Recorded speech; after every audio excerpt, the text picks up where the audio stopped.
as many of you know, Connor is, of course, a LinkedIn celebrity, but the reason for that isn't just for fame's sake. He's done a lot of amazing things. He's written a book. He's created an entire consulting agency. He's the chief AI architect at NYU Stern School of Business. So he's done all these amazing things. And something that Connor has done recently that I think a lot of people have asked about, but it's also very interesting, is that he has started his own consulting and training company. And he's also created an AI course, an AI mindset course. So all of this is so fascinating. Today on the podcast, I wanted to dive in with him and get a little bit of a sneak peek behind the scenes on what it is that he actually does, what it is that he actually teaches. So often we talk here on AI Applied about how to actually apply AI into your business. And today I want to pick Connor's brain on what he's consulting people to do when he goes and gives keynote speeches. What exactly is he telling people to do? You guys are going to get the $25,000, $100,000 keynote speech that he gives for free. So we're going to dive into that, and we're going to dive into what he's working on with his course, why you should get all that kind of stuff. So Connor, I want to kick this off with, you are the AI guru. We all follow you for that. What made you get started with this? What was like the inspiration? How did you get into that? So thank you, Jade. Warm introduction by my man. It's funny, guys, right? Because if you've been listening to this long enough, you know that I'm not a tech person, right? It's one of these things where I come from an academic background, a communications background, a writer, all that kind of stuff. And I was at NYU Stern for 10 years as dean of students. Quick story, you might have heard this before, but how Liz sort of taught, my wife Liz showed me generative AI because she does AI over at McKinsey. She's a partner over there doing that stuff. And we were just sitting around, and she was like, hey, have you heard of ChatGPT? Right after it came out. I'm like, no, what's that?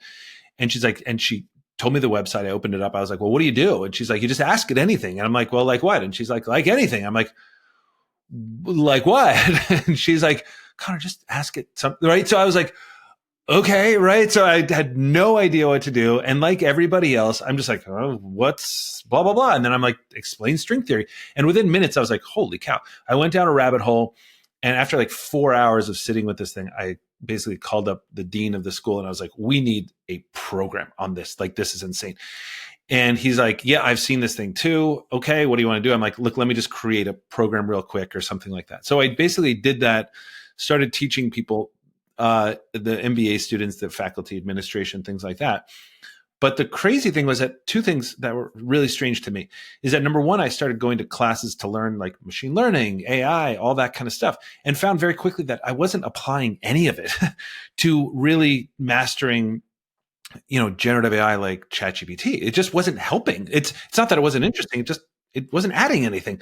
And that was really, really strange. So I'm like, wow, this is even more interesting than I thought. And then I started consulting because I was asking big companies, hey, could you give me some use cases? Because I'm trying to teach our MBA students. And those companies were like, well, we're not using it. I was like, oh, okay. So I started going and training them. And then this framework just kind of developed, which has evolved in everything else. But it's this like 3-part framework. But that's how it got started, like totally non-tech background. Yeah. Absolutely love that. Okay, I want to get into what you're actually talking to these companies about and some of the companies you've been talking to, but tell me a little bit about, you mentioned the word framework, and I've heard you talk about this. I follow you on LinkedIn, as I'm sure many people do, and if you're not, you definitely should, because Connor's all over the place posting amazing stuff every day. I've seen you talk on LinkedIn a lot about, you have a new AI mindset course, and you talk about this kind of AI mindset framework that you teach in the course. Tell me, like, what does that mean, an AI mindset? What is this framework? What's in the course? Tell me a little bit about that. Yeah. So it's funny, right? So, the course is like this pretty big, robust 4.5-hour course. And I talk about this 3-part framework that I go out and teach to companies. I do, workshops at big companies. And I teach this course, right? I teach essentially what I do in this course, but I wanted kind of everybody to have access to it, right? Because I got asked a lot. So what I do in this course is basically what I'm about to tell you, and also what I do with pretty big companies, the JP Morgans of the world and the PwC and McKinsey and everything else. So I've gotten a chance to go see some really cool companies. So the idea is this. When I first developed this, I have to tell you a tiny backstory because you have to see what it isn't and what it is. When I first started doing this, I created this 3-part framework because I'm in a business school and that's what we do. We create frameworks. And it was kind of use cases, like easy to advanced use cases. And that's how I was training companies, big healthcare companies and private equity, things like that. And the interesting thing was that they really loved it. You know, they're like, oh, now we totally understand how to use this, right? And I would go away and then I would kind of check back in with them a few weeks later and say, hey, how's it all going? And the funny thing is, like, they're like, it's great. I was like, great. What are you doing with it? And they're like, well, we're using those amazing use cases you gave us. And I was like, but I don't know anything about health. I Googled those use cases. What are you Yeah, talking yeah. about? And I realized, Jaeden, that something that you've come to with AI Box and everything else too, is that, like, this isn't about pulling something off the shelf and using it like a use case. And I realized that even though this framework I was using worked, it wasn't doing what I knew this thing could do. And I think in the history of technology, we teach things by use case, right? We're like, okay, the use case for this, like if you have Salesforce, here's the use cases for it. And I realized that because the brain, and this is why I went deep into like how we think and everything, Mm-hmm. because the brain is just looking for like, tell me what to do with this. It doesn't respond well when it's like, do anything at all, right? Like your brain is looking for templates because your brain does pattern prediction, automation, things like that really well. And I realized this is actually not what I'm trying to teach. What I'm trying to teach is a change in how we do everything. So that took a really long time to actually figure out. And I started realizing that, you know, this is actually not about, you know, use cases and things like that. This is about a change in behavior. And in fact, if you think about like learning curves for French or calculus, Excel, things like that, there's a learning curve to it. You know, you sit there and you learn, and then finally you're able to do it. Well, that's not the case with things like, you know, losing weight, right? Like there's nothing to learn. You just have to change your behavior. And that's hard. And I realized that ChatGPT and generative AI is actually all behavioral change because there's nothing to learn. Forget prompt frameworks, forget all that kind of stuff. I mean, I do prompt frameworks, but forget about anything that's complicated. All you need to do is talk to it like a human. But this is the important part. It's hard. And it's hard, and this is a key part of the course and the framework and everything else, the teaching that I do, is that it's hard because your brain is looking at ChatGPT and it doesn't see like a conversation that it should be having. It sees basically Google, right? Because your brain has Mm-hmm. automated all this stuff. So Yeah. I take people in this course and when I do these workshops with companies, you know, I take them through this and I take them through like, hey, look, this is what your brain is doing wrong. This is how it's doing it wrong. This is why. It's because your brain behaves this way because of how your limbic system works. This is the new paradigm. This is what you have to do. And then the framework, and I always do this in a demo, Jaeden, as you know, because it's the difference between like telling somebody how cool a card trick is and actually showing them the card trick. And Right. so I always do that. And this 3-part framework is essentially learn, execute, strategize. And the idea is that this is, you know, we tend to be flawed learners and flawed decision makers, flawed communicators for various reasons, right? Like because you're a flawed communicator because you only have your own lived experience. We're flawed decision makers because we have cognitive bias.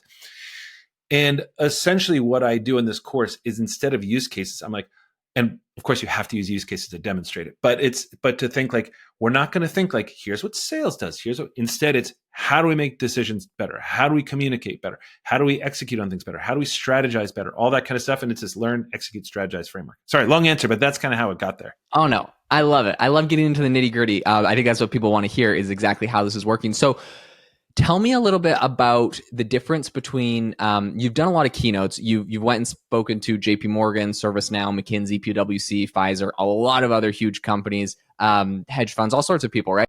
You give keynotes, you give speeches, you go sit down with people for a day and explain things. Is this course you're giving the same information, the same thing as that, or did you add extra things? Is it different? If so, you know, what made you feel like you needed to do a course instead of just continue to kind of do these? What was the inspiration for that?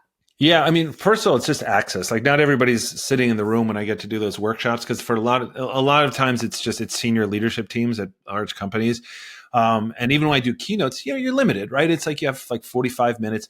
But the fun thing about this course is that first of all, you know, I do it in collaboration with my colleague Robert Haslam, who's our chief AI strategist and designer and creative designer. And he's phenomenal. And he's made this course unlike any course you've ever seen before in your life. I promise. He's an AI guru and genius more than anybody else I've ever met in my life.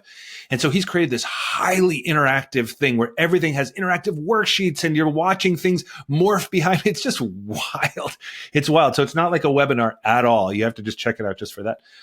But really, in those companies, I have a limited amount of time. With this, what I'm able to do is, first of all, go deeper into how this works, really go deeper into actually how we're going to change your behavior right now, how you're going to come out doing things very differently. But I also have a lot more room to go into the non-technical, non-boring version of, what is this? Like, what is an LLM? Like, what is generative AI? I don't usually like a ton of that.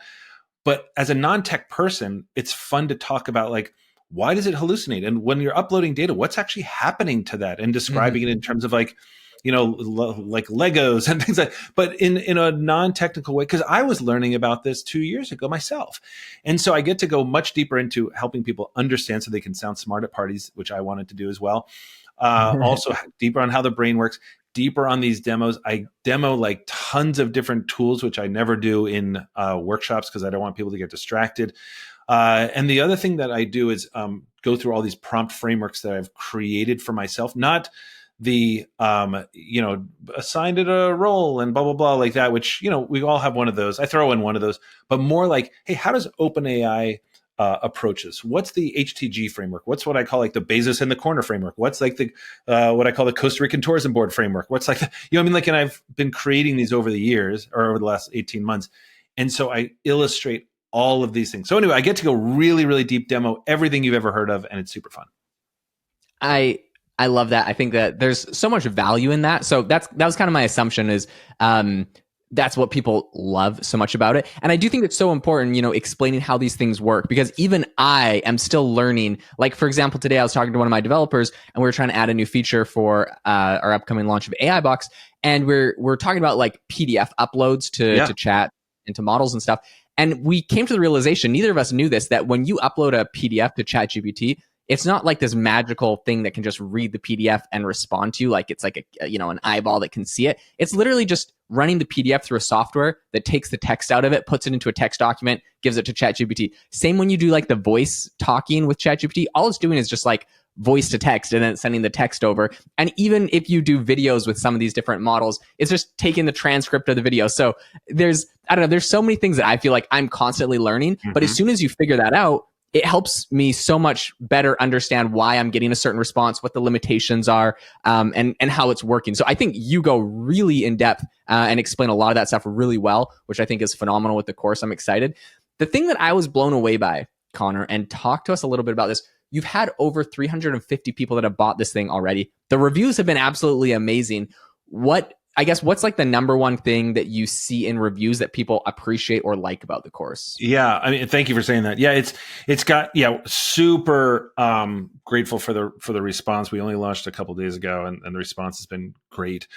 I think that what people are really grateful for was what I was grateful for when I was learning from people like you, right? When I started following your first podcast around all this AI chat, and I think it's not often enough do we sort of start with like, hey, where do I even begin with this? Like, what is this thing? And I know people know what it is, so it's not like this is what generative AI is. No, it's not that, but it's like people want to know.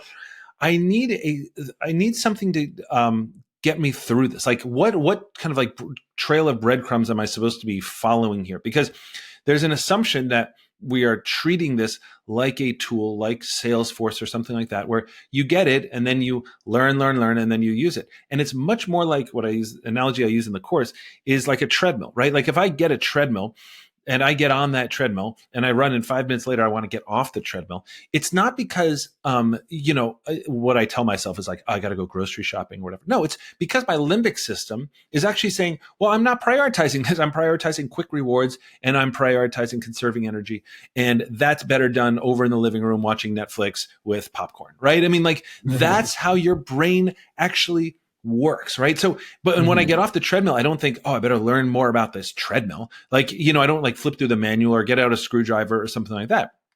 And I think that what people are doing with Chat, and I see this in enterprise all the time. You and I have talked about this a ton. In enterprise, people are treating this like a digital transformation, and it's really not. It's really not this sort of, we're moving everybody, like everybody grab a manual. This is much more like, hey guys, we're all going to get into shape, or hey, we're all going to change our culture, or hey, we're going to change the way we think, or something like that. It's all that because there's nothing to learn. So what I get told a lot by the very kind folks who've given it good reviews, and thank you, is Oh, I never thought about it like that before. I actually kind of like was Mm. always thinking about it. I've always been thinking about the use cases, but I never thought about it in terms of, oh, it's actually more of a general purpose technology. And how do we treat that? And actually, how does this help us make decisions? And how does this help us communicate? And how does this help us, reduce the non-value add tasks in our day? It's really giving people, because what the brain wants, again, what it craves is like pattern prediction, automation. And what we want is just give me like a framework to get through this and to really think about it differently. Don't just tell me, and this is what drives me nuts, Jaeden. I've complained to you about this before when people say, just practice. Yeah, like just eat less and exercise. Like we know, man. Like we know. Just practice doesn't help. You have to show people what that looks like. And I think that's been resonating with folks. Absolutely amazing. Okay, I was just looking through the course recently and checking it out a little bit. One of the areas that I think is like super fascinating that you cover, and I would just love to hear you talk on it for 1 second, is hallucinations, data protection, Mm-hmm. and ethics. Yeah. Beyond all the amazing frameworks and the things you learn, give everyone just a little sneak peek about what you think is the most important in this specific section of the course. Yeah. Yeah. I think, the hallucinations and data privacy ethics, things like that, is critical stuff, right? Because a lot of times that becomes the gate that people don't want to walk through to begin with. So people are like, well, I would use it, but it hallucinates. Well, I would use it, but my data privacy. Well, I would use it, but ethically, right? So I always want to go to that and make a robust part around that, because I want to say, look, let's just learn to play with it. But what we have to know is like how to strap down that bar over us on the roller coaster so we can really enjoy this. And that requires, well, when it's hallucinating, what is it actually doing, right? And to understand a little bit behind the scenes, because I'm not technical, so I can explain it in a non-technical way. Oh, it's actually just statistically predicting the next word. Here's how that works. It's not grabbing the wrong book out of the library and telling you the wrong information. It's this. And so I go deep into like, when should you trust it? When can and should you not trust it? Here are some general guidelines. Privacy. What's it actually doing when you upload like a data set or you upload your information? People say, oh, it's going to steal my information. No, here's what's actually happening. It's uploading that and it's taking it apart and it's learning from how you put words together, but it's not a lending library. It's not like you left your client list on the table in Starbucks and somebody's going to swoop over and grab it. It doesn't work like that. So I think even people understanding behind the scenes, and then ethics, everybody needs to understand, especially if you're at a company. Hey, look, we need the guardrails in place so that then we can, you have kids, Jaeden, right? Like, I mean, it's, that when you're in like one of these playgrounds that has like a really good wall, then you can enjoy it. You can enjoy yourselves, yourselves, the kids can enjoy themselves. And that's what this does. It's just like, hey guys, look, let's build the wall real quick and then let's go nuts because everything in this wall is fair game. So I think that's a really important element of it. I love that. That's a great analogy that definitely sells me on the concept a lot more. The last thing I want to talk about, because you see, you've been from the very beginning kind of teaching this. You've been over at NYU Stern, helping them implement this and teaching the business students there. One thing I would love to ask you about, just from everything you've seen as far as you've been teaching and working with this, what's probably the most common thing that people are doing wrong, and how does your course help address that? How does it help tell people to do this correctly? Yeah, I think the number one people are doing. It's a good question. I think one of the number one things people are doing wrong is mistaking what it is. Meaning, like two things. First of all, because of how the brain sees things visually, how we process things, and I go deep into this in the course, but like our brain basically considers this Google, right? I mean, like it looks like Google, it kind of acts like Google. So people are kind of treating it like Google. And then they go off the rails because they ask it a question that it hallucinates on, and they're like, "Oh, I'm not using this." It's just basically a bad Google. It's not supposed to be Google. So I think number one is understanding that this is unlike anything, and that's very hard for the brain to take in. It's unlike anything. So that's why I go deep into, look, this is what your brain is doing. Because if we don't get that right, then we're not gonna get any of it right. I think that's number one. I think number two is this misconception by companies and team leaders thinking, I know what I'm going to do. I'm going to get everybody on my team a ChatGPT license, tell them to go practice and tell them to go work on it. Again, that's like getting everybody in America a treadmill and expecting heart disease to go down. It doesn't work like that. It is all about behavior, and you have to give people a way to, sort of like show them through, like a framework, and you have to actually educate people. This is why I'm not alone on this. You and I talk about this all the time. Training is absolutely critical. It seems simple. In the same way, eating less and exercise is extremely simple, But the hard part is in the behavioral and the execution. And that's what I've learned over the last 18 months. It's why I changed the framework. It's what I've been doing at NYU forever. And that is the sort of the core of everything. And I think that's what people get wrong. They think a tool is going to change their behavior. If they just upload it, they're going to start using it. And it's like the treadmill. It's much more about behavior. And we need to learn together on that. Okay. Absolutely love that. You shared so much. So really appreciate you kind of going into depth and sharing some of your big takeaways and insights. I think there's a lot that people have appreciated from the course. If anyone listening is interested in getting the course, we have a link in the description of this podcast. So go and check it out. It's over on Connor's website, which is ai-mindset.ai. So and /courses, of course, but you can just find it. If you go to the homepage, you'll be able to find it. In any case, absolutely phenomenal course. You had amazing reviews. I'm blown away. You sold, you already have 350 people. You just launched this thing. I think this is going to be a major mindset shift for a lot of people and how they use AI, and it's going to help a lot of people augment what they're doing. And honestly, the ROI that people get on this course, the $200 you spend on something like this is like $20,000 over the next 5 years. So I think this is something that the sooner people get on this, the better. And there is some incredible, people will see incredible results from this. And like you mentioned, this thing's fun. This isn't boring. You don't do boring. This is fun. So I think people will love it. Link is in the description. Thanks so much, everyone, for tuning in today and listening to the podcast. Hope you learned some great concepts for how to use AI. And seriously, go check out Connor's course. This is going to really take your AI usage to the next level. Hope you guys all have a phenomenal rest of your day, and we'll catch you next time.